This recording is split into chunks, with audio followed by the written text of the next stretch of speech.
收看 Kissing One TV， 我是 Kissing 巴辣妈。今天我们要来煮什么料理呢？今天我们要来煮素高汤。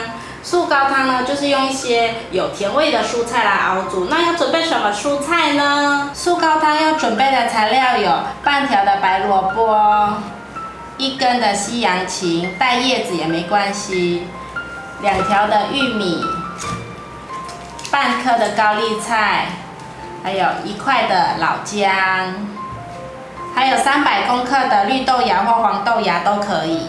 那这些素高汤食材呢，我们都切大段的，像这个西洋芹就中间1半就可以了，我们就放去锅子里面。那这个锅子里面的水呢是2000 CC， 然后玉米呢也是整条放下去熬煮。高丽菜呢，我们切成3份。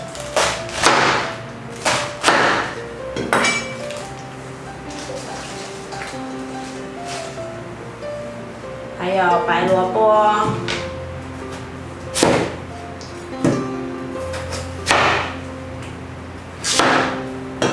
大概切成4块。还有这个姜呢，我们切成4块。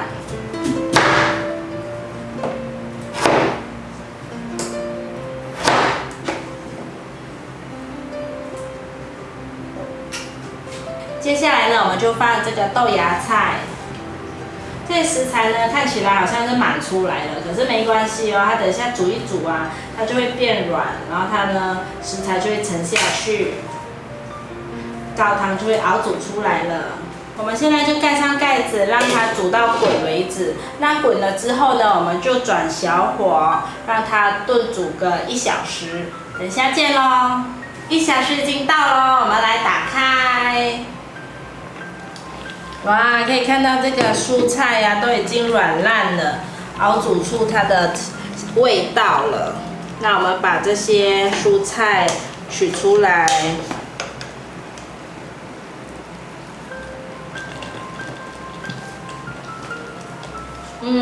可以闻到清香蔬菜鲜甜的味道。哇，这些汤都是精华哦，蔬菜高汤的精华。像这些蔬菜高汤啊，非常适合素宝宝的副食品哦。你们可以用这些素高汤去煮粥啊，给宝宝吃。还有一些渣渣，我们就给它过滤出来。这高汤啊，大人也可以用来煮面，小朋友呢就可以用来煮粥。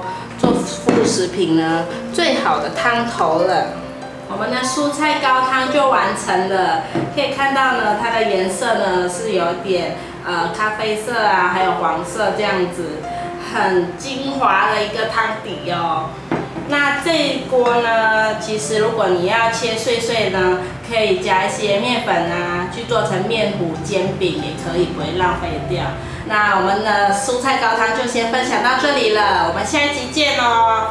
记得订阅我们哦，拜拜。